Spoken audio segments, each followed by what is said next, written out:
পথ চলতে চলতেই কত কিছু যে দু চোখে পড়ে। এমনই একটা উজ্জ্বল দিনে বেরিয়ে পড়েছিলাম কলেজ স্ট্রিটের উদ্দেশ্যে। আর যাওয়ার পথে কলকাতা শহরের ইতিহাসকে দেখতে দেখতে যাচ্ছিলাম। প্রাচীন কলকাতা আর নূতন কলকাতা সবই যেন গা ঘেঁষাঘেঁষি করে দাঁড়িয়ে আছে। এই রাস্তা দিয়ে যাওয়ার পথে প্রায়শই চোখে পড়ে প্রায় 100 বছর 150 বছর পুরনো বাড়িঘর, আর তার পাশেই আবার নতুন করে গড়ে ওঠা বাড়িঘর। অনেক সময় দেখি পুরনো বাড়িগুলো এতটাই পুরনো হয়ে গেছে যে সেগুলো ভেঙে ফেলা হয়, কখনো বা সময়ের গ্রাস তাদের শরীরে এসে লাগে এবং এইভাবেই তারা থেকে যায় আরও বেশ কিছু বছর।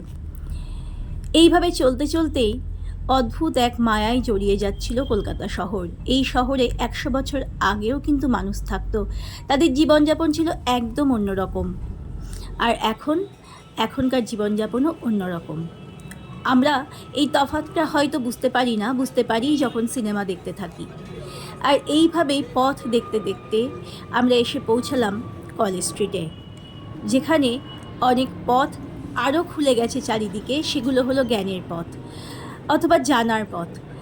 আর দেখো, কলেজ স্ট্রিট এই সময় যখন আমরা এসেছিলাম একটু প্রথম দিকে ফাঁকা পেয়েছিলাম, এবং কলেজ স্ট্রিটও কিন্তু ইতিহাসের বিশাল এক বিবরণ। এখানে একাধারে কত মানুষ যে এসেছেন এবং গেছেন তার কোনো হিসেব নেই। আর আমরা ঘুরতে ঘুরতে একটা বইয়ের দোকানে ঢুকে পড়েছিলাম, অভিযান বইয়ের দোকান। আর এই বইয়ের দোকানটা একটু অন্যরকম, বেশ সুন্দর করে সাজিয়ে গুছিয়ে রাখা, এবং একটা প্রিন্টিং মেশিন রয়েছে প্রাচীনকালের, এখানে দেখতেই পাচ্ছ। আর পুরো শোরুমটাই বই ঠাসা একেবারে। কলেজ স্ট্রিটের অবশ্য প্রত্যেকটা শোরুম বা যেগুলো ফুটপাতের বই যেভাবে বিক্রি হয় সেগুলোও তোমাদের দেখাবো। সব জায়গাতেই দেখবে শুধু বই আর বই। কিছু অঞ্চলে খাতাপত্র বিক্রি হয়, আর বাকিটাই নতুন বই পুরনো বই এইভাবেই বিক্রি হতে থাকে। আর অগণিত মানুষ তো সারা বছর আসতেই থাকে এখানে, কারণ বলতে গেলে এত বড় বইয়ের এলাকা খুব ঝট করে খুঁজে পাওয়া যায় না। আর এখানে তো নানান রকম বই, অনুবাদ বই সবই আমরা দেখছিলাম, বেশ কিছু কিনেও ছিলাম। আর এখান থেকে সবথেকে ভালো ব্যাপারটা হচ্ছে এরা এত সুন্দর করে মেনটেন করেছে। তবু ওরা বলছিল যে এবারের বৃষ্টিতে ওদের অনেক ক্ষতি হয়ে গেছে, দোকানের ভেতরেও জল ঢুকে গেছিলো। তবুও তারপর সমস্ত হতাশা সরিয়ে রেখে আবার নতুন উদ্যমে কলেজ স্ট্রিট সেজে উঠেছে। তো প্রতিবারই কলেজ স্ট্রিট আসি, কিন্তু কখনোও সেভাবে ভিডিও করা হয় না। তাই এবার ভাবলাম যে এদিক ওদিক না ঘুরে কলেজ স্ট্রিটটা ভালো করে ঘুরবো এবং তার একটা সুন্দর ভিডিও করব, যাতে পরবর্তী সময় আমি নিজেও সেই ভিডিওটা দেখে আনন্দ পাই। আর বই জানো তো আনন্দের সঙ্গী।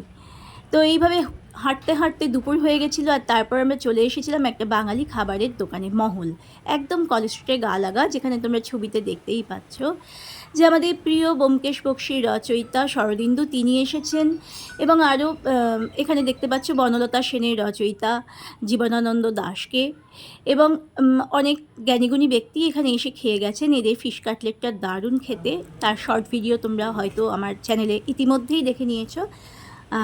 আর দাদা খেয়েছিল কাতলা মাছের ঝোল দিয়ে ভাত, আমি ফিশ কাটলেট খেয়েছিলাম আর মাছের বড়া।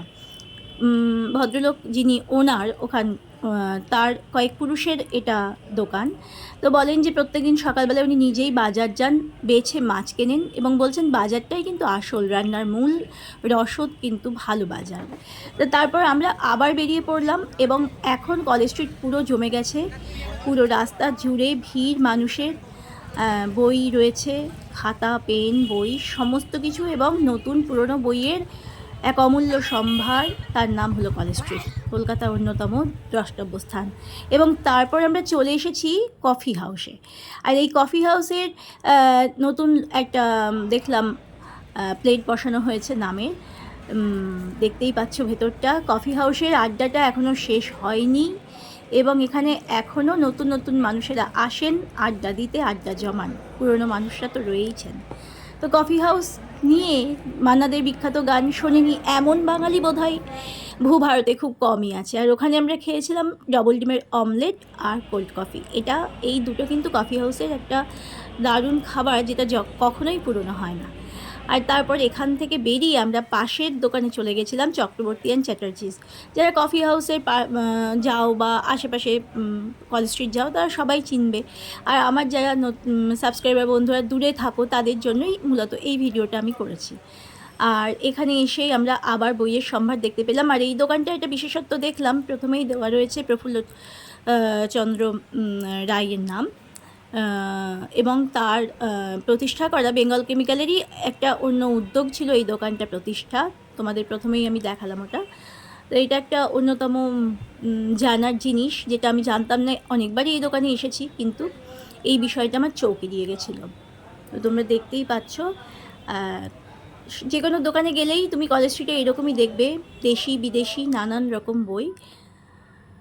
আর বই দেখলে তো যারা বই পোকা হয় তাদের তো সত্যি খুবই আনন্দ হয়। আর এইভাবে যে বইগুলো জলে ভিজে গেছিলো সেগুলো ওরা শুকোচ্ছে এখনও পর্যন্ত এবং বিক্রিও করছে। আর এই যে দেখো, ফুটপাতেও এইভাবে কিন্তু বই সাজানো থাকে। দোকান ছাড়াও মানুষের রুজি রুটির একটা অন্যতম স্থান কিন্তু এই কলেজ স্ট্রিট। কত মানুষের যে কত রকম রোজগারের বন্দোবস্ত আছে এখানে। তো আমরা অনেক ঘোরাঘুরি করলাম এবং বেশ কিছু বই এখান থেকে আমরা নিয়েছিলাম, নতুন বই। আর তারপর দেখো, এই যে কলকাতার সেই হাতে টানা বিখ্যাত রিক্সা দেখতে পেলাম বলে তোমাদের সঙ্গে আমি ছবিটা তুলে শেয়ার করলাম। যদিও সংখ্যায় অনেক কমে গেছে এখন। আর তারপর ট্যাক্সি করে আবার বিকেলের দিক করে আমরা বাড়ি ফিরে এলাম। আজকে এই পর্যন্তই থাক বন্ধুরা, আবার নতুন কোনো ব্লগে দেখা হবে।